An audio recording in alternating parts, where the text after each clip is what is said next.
Bugun men pensioner ayollar uchun juda muhim bo'lgan masalani oddiy tilda tushuntirib beraman. Bu ma'lumot nafaqat hozir pensiya olayotgan ayollarga, balki yaqin yillarda pensiyaga chiqadigan opa-singillarimizga, onalarimizga, qaynonalarimizga, hatto ularning farzandlariga ham tegishli. Chunki ko'p hollarda ayol kishi butun umr ishlaydi, bola tarbiyalaydi, oila yukini ko'taradi, lekin pensiya hisoblanayotganda ayrim davrlar, ayrim hujjatlar yoki ayrim huquqlar e'tibordan chetda qolib ketadi. Natijada odam o'ziga tegishli pulni to'liq olmaydi. Shuning uchun iltimos, videoni oxirigacha ko'ring. Hozirning o'zida kanalga obuna bo'lib qo'ying. Like bosib qo'ying, chunki bunday ma'lumotni vaqtida eshitgan odam yutadi. Kech eshitgan odam esa oyma-oy pul yo'qotishi mumkin. Ayniqsa pensioner ayollarga, yolg'iz onalarga, ko'p farzandli ayollarga, ish staji yetmay qolgan yoki pensiyasi kam chiqqan ayollarga bu gaplar juda kerak bo'ladi. Oldin qanday edi? Ko'pchilik ayollar pensiyaga chiqqanda faqat mehnat daftarchasida ko'rinib turgan ish yillari hisobga olinadi deb o'ylardi. Masalan, ayol 20 yil ishlagan, keyin farzand ko'rgan, bolaga qaragan, bir muddat uyda bo'lgan, keyin yana ishlagan.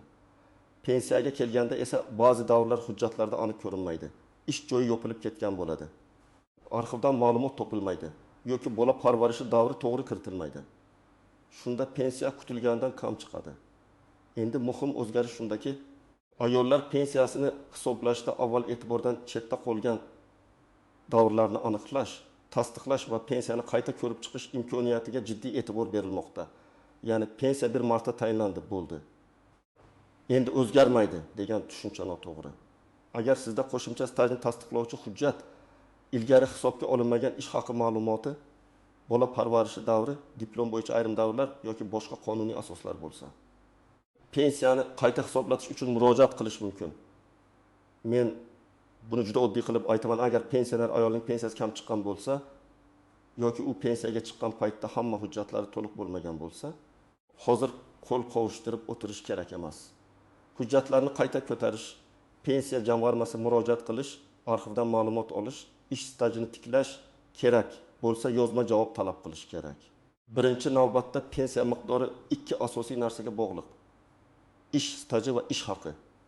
Ish staji qancha ko'p bo'lsa, ayrim hollarda pensiya shuncha foydaliroq hisoblanadi. Ish haqi bo'yicha ma'lumotlar to'g'ri kiritilgan bo'lsa, pensiya miqdori ham o'sishi mumkin. Lekin amaliyotda eng ko'p uchraydigan muammo shuki, ayol kishi ishlagan yillari bor, ammo hujjat yo'q. Yoki hujjat bor, lekin undagi ism-sharif pasportdagi ism-sharif bilan bir xil emas. Masalan, qizlik familiyasi bilan ishlagan, keyin turmushga chiqqach familiyasi o'zgargan. Mehnat daftarchasida bir xil yozilgan, pasportda boshqacha yozilgan. Bunday holatda xodim, bu sizniki ekanini tasdiqlang deyishi mumkin. Ikkinchi muhim masala, bola parvarishi davrlari. Ko'p ayollar farzand ko'rgandan keyin bir necha yil ishga chiqmagan. Bu davrlar har doim ham avtomatik ravishda to'g'ri hisobga tushavermaydi, ayniqsa eski yillarda. Masalan, 1990 yillar, 1990 yillar yoki 2000 yillar boshida tug'ilgan farzandlar bo'yicha hujjatlar alohida tekshirilishi mumkin. Tug'ilganlik guvohnomasi, ish joyidan buyruq, ta'tilga chiqqanlik haqida ma'lumot, mehnat daftarchasidagi yozuvlar kerak bo'lishi mumkin. Uchinchi masala, ayol kishi turli joylarda ishlagan bo'lishi mumkin. Masalan, 7 yil maktabda, 5 yil poliklinikada, 3 yil tikuv sexida, 4 yil bozordagi korxonada, 2 yil fermer xo'jaligida. Har bir ish joyi bo'yicha ma'lumot alohida tekshiriladi. Agar biror ish joyi yopilib ketgan bo'lsa, bu staj yo'qoldi degani emas. Arxivga murojaat qilinadi. Tuman arxivi, viloyat arxivi, tashkilotning huquqiy vorisi yoki soliq va bandlik bazalari orqali ma'lumot izlanadi. Agar sizning pensiyangiz juda kam bo'lsa va siz men bundan ko'proq ishlaganman deb o'ylasangiz, albatta tekshirtiring. Masalan, ayol 25 yoshda pensiyaga chiqqan, pensiyasi minimalga yaqin chiqqan. U esa 25 yil ishlaganini aytadi. Tekshirib ko'rilganda 8 yil ishlagan korxonasi mehnat daftarchasida bor. Lekin pensiya hisobida inobatga olinmagan bo'lishi mumkin. Nega? Chunki o'sha yozuvda muhr aniq emas, buyruq raqami ko'rsatilmagan yoki ish joyi ma'lumoti bazada chiqmagan. Shunday paytda arxivdan tasdiq olib kelinsa, pensiya oshishi ehtimoli paydo bo'ladi. Yana bir misol. Opa 3 nafar farzand tarbiyalagan. U 12 yil rasmiy ishlagan. Pensiya tayinlanganda unga stajingiz shuncha deb hisoblab berilgan. lekin bola parvarishi davrlari to'liq ko'rilmagan. Agar qonuniy doirada bu davrlarning bir qismi stajga qo'shilishi mumkin bo'lsa, ayolning umumiy staji ortadi. Staj ortishi esa pensiya miqdoriga ta'sir qilishi mumkin. Har doim ham pensiya katta summaga oshadi deb kafolat berib bo'lmaydi. Lekin 30 ming, 100 ming, 200 ming so'mga oshsa ham bir yilga hisoblasak bu sezilarli pul. Ayniqsa dori-darmon, kommunal to'lov, oziq-ovqat narxlari oshib borayotgan paytda har bir so'm muhim. Yana bir holat. Ayol kishi 1935 yildan 2002 yilgacha korxonada ishlagan, yaxshi maosh olgan. Lekin pensiya hisoblanganda boshqa yillarning pastroq maoshi olingan. Agar yuqori ish haqi bo'lgan davrni tasdiqlovchi ma'lumot topilsa, pensiya qayta hisoblanishi mumkin. Buning uchun ish haqi to'g'risidagi arxiv ma'lumotnomasi, korxona ma'lumotnomasi yoki qonuniy tasdiqlangan hujjat kerak bo'ladi. Agar siz yaqinda pensiyaga chiqqan bo'lsangiz, barcha hujjatlaringiz elektron bazada to'liq bo'lsa, ish stajingiz ham, ish haqingiz ham to'g'ri kiritilgan bo'lsa, pensiya miqdori bo'yicha yozma hisob kitobni olgan bo'lsangiz va unda xatolik ko'rmasangiz, vahimaga tushish shart emas. Lekin baribir hujjatlaringiz nusxasini saqlab qo'ying. Chunki keyinchalik tekshiruv, qayta hisoblash yoki boshqa masala chiqsa, sizda asos bo'ladi. Agar siz hali pensiyaga chiqmagan bo'lsangiz, lekin pensiya yoshiga yaqinlashgan bo'lsangiz, aynan hozir tayyorgarlik ko'rish kerak. Pensiya yoshiga yetgandan keyin yugurib hujjat yig'ishdan ko'ra, 22 yil oldin mehnat daftarchasini, diplomli farzandlar tug'ilganlik guvohnomalarini, nikoh guvohnomasini, familiya o'zgargan bo'lsa, tasdiqlovchi hujjatlarni, ish haqi ma'lumotlarini tartibga solish ancha oson. Eng katta xato shuki, odamlar og'zaki javobga ishonib ketadi. Masalan, pensiya jamg'armasiga boradi. Xodim sizga o'xshamaydi, hujjat kerak emas. Buni hisobga olmaymiz deydi. Ayol uyiga qaytib ketadi. Men bunday qilmaslikni maslahat beraman. Har doim yozma ariza bering. Arizada pensiyamni qayta hisoblab berishingizni so'rayman. Qo'shimcha staj va ish haqi hujjatlarini ilova qilaman deb yozing. Yozma arizaga yozma javob bo'ladi. Yozma javob bo'lsa, keyin yuqori tashkilotga yoki sudga murojaat qilish imkoniyati paydo bo'ladi. Ikkinchi nozik masala, barcha davrlar ham stajga qo'shilavermaydi. Odam men uyda bolamga qaraganman, demak hammasi staj bo'ladi deb o'ylashi mumkin. Yo'q, har bir davrning qonuniy sharti bor. Farzand tug'ilgan davr ish bilan bog'liqlik ta'til rasmiylashtirilgani. Umumiy cheklovlar bo'lishi mumkin. Shuning uchun har bir holat alohida ko'riladi. Men doim aytaman, eshitdim degan gap bilan emas, hujjat bilan harakat qiling. Uchinchi nozik masala ism sharifdagi farq.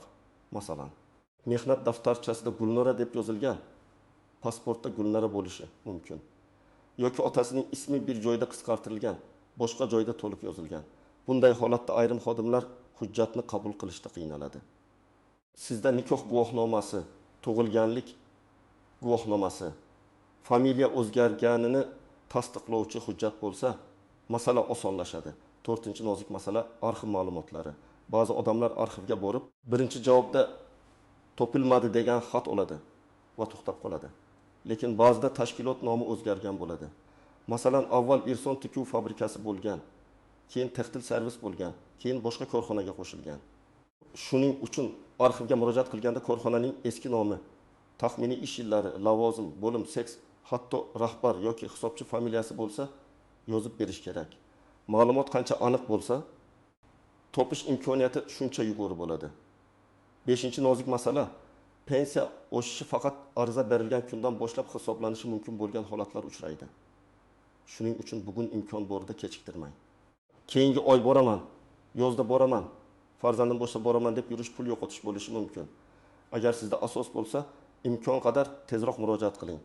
Birinchi qadam uyda barcha hujjatlarni yig'ing.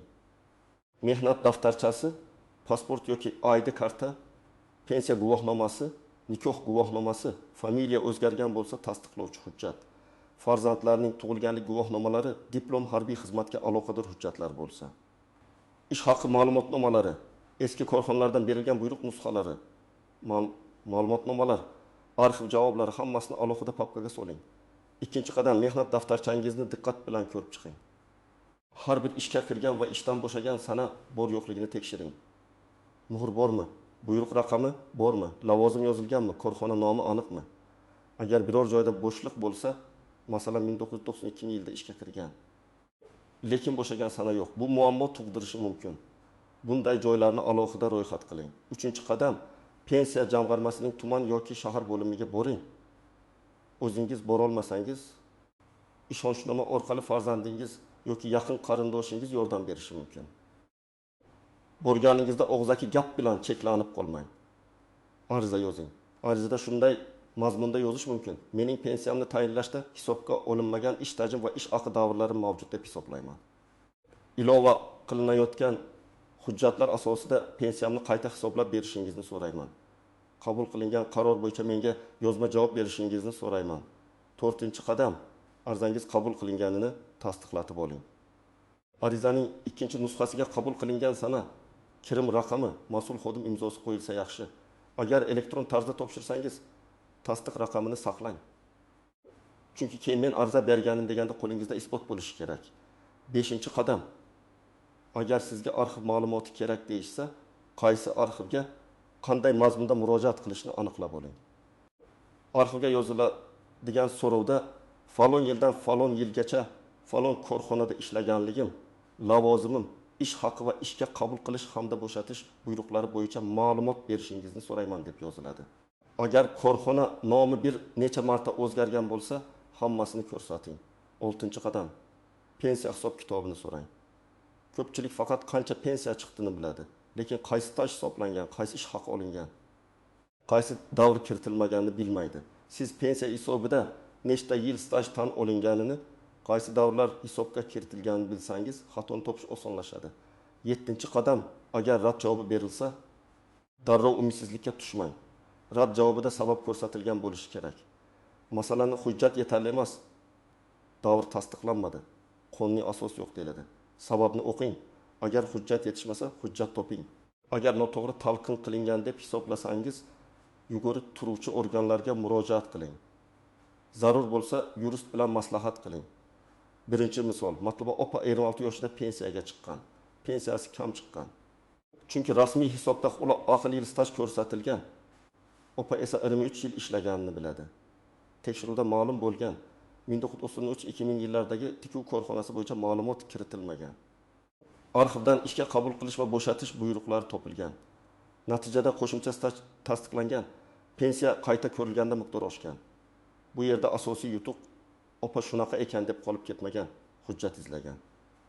Ikkinchi misol, Zaynab opa 3 farzandning onasi. U 2 farzandidan keyin ishga qaytgan, 3-farzandidan keyin uzoqroq uyda bo'lgan. Pensiya tayinlanganda bola parvarishi davrlari bo'yicha hujjat so'ralmagan. Keyin farzandlarining tug'ilganlik guvohnomalari, ish joyidan ta'tilga oid ma'lumotlar topilgan. Hammasi to'liq qo'shildi deb aytmayman, chunki qonunda cheklovlar bo'lishi mumkin. Lekin tasdiqlangan qismi hisobga olingan va bu opaga foyda bergan. 3-misol, Dilbar opa maktabda ishlagan, keyin turmushga chiqib familiyasini o'zgartirgan. Mehnat daftarchasidagi familiya eski, pensiya hujjatlaridagi familiya yangi. Dastlab xodimlar hujjatlarni tekshirishda savol bergan. Nikoh guvohnomasi va FHDYO ma'lumotnomasi taqdim etilgach, hujjatlar bir shaxsga tegishli ekani tasdiqlangan. Agar opa bu hujjatlarni olib bormaganida, ayrim davrlar vaqtincha hisobga olinmay qolishi mumkin edi. 4-misol, Saodat opa mening pensiyam hech qachon oshmaydi deb o'ylagan. Farzandi hujjatlarini ko'rib, eski ish haqi ma'lumotnomasi borligini topgan. O'sha yillarda Saodat opa yaxshi oylik olgan ekan. Pensiya bo'limiga ariza berilgan, hisob-kitob qayta ko'rilgan. Natija har doim bir xil bo'lmaydi. Lekin bu holatda ish haqi ko'rsatkichi foydali bo'lgani uchun pensiya miqdoriga ijobiy ta'sir qilgan. Hech qachon hujjatlarni begona odamga berib yubormang. Men pensiyangizni oshirib beraman. Falon pul bering degan odamlardan ehtiyot bo'ling. Pensiya masalasi qonuniy yo'l bilan hal qilinadi. Ariza, hujjat, tekshiruv, hisob-kitob. Agar kimdir sizdan pul so'rasa, juda ehtiyot bo'ling. Rasmiy to'lov bo'lsa, kvitansiya bo'ladi. Norasmiy pul berish muammo keltirishi mumkin. Ikkinchidan, soxta hujjat tayyorlatmang. Arxivdan topilmasa, boshqa yo'lini qilamiz degan gaplarga ishonmang. Soxta hujjat keyin katta javobgarlik olib kelishi mumkin. Pensiya oshishi uchun faqat haqiqiy, tasdiqlangan hujjat kerak. Uchinchidan, vaqtni bo'y bermang. Ayniqsa yoshi katta ayollar men tushunmayman, borishga uyalyapman. Xodimlar urushadi deb yurmasin. Siz o'z huquqingizni so'rayapsiz. Bu sadaqa emas, bu imtiyoz emas. Bu sizning mehnatingiz evaziga qonun bo'yicha ko'riladigan masala. 4-dan farzandlar ham e'tiborli bo'lsin. Onangizning pensiyasi kam bo'lsa, shunaqa chiqibdi-da demang. Bir kun vaqt ajrating, hujjatlarni ko'rib chiqing, pensiya jamg'armasiga birga boring, arxivga so'rov yuborishga yordam bering. Ko'p onalarimiz hujjat masalasida qiynaladi. Navbatda turishga, tushuntirish so'rashga iymanadi. Farzand yordam bersa, ish ancha osonlashadi. Bugungi eng muhim gap shuki, pensioner ayollar pensiyasi kam chiqqan bo'lsa, avval hisobga olinmagan ish staji, bola parvarishi davri, ish haqi ma'lumotlari yoki familiya o'zgarishi bilan bog'liq hujjatlarni qayta tekshirtirishlari kerak. Pensiya bir marta tayinlangan bo'lsa ham, asos bo'lsa qayta ko'rib chiqish masalasi ko'tarilishi mumkin. Eng muhimi, og'zaqa gap bilan cheklanmasdan yozma ariza berish, hujjatlarni yig'ish, arxivdan ma'lumot izlash va yozma javob olish kerak. Men sizdan iltimos qilaman. Bu ma'lumotni pensioner onalarga, opalarga, qo'shnilarga, qarindoshlarga yetkazing. Balki kimningdir pensiyasi oshmas, lekin balki kimdir yillar davomida olmay kelayotgan haqini tiklab olar. Izohlarda yozing. Sizning pensiyangiz hisoblanganda staj yoki hujjat bo'yicha muammo bo'lganmi? Pensiya jamg'armasida qanday javob olishgansiz? Videoga like bosing, kanalga obuna bo'ling va bu videoni albatta yaqinlaringizga yuboring.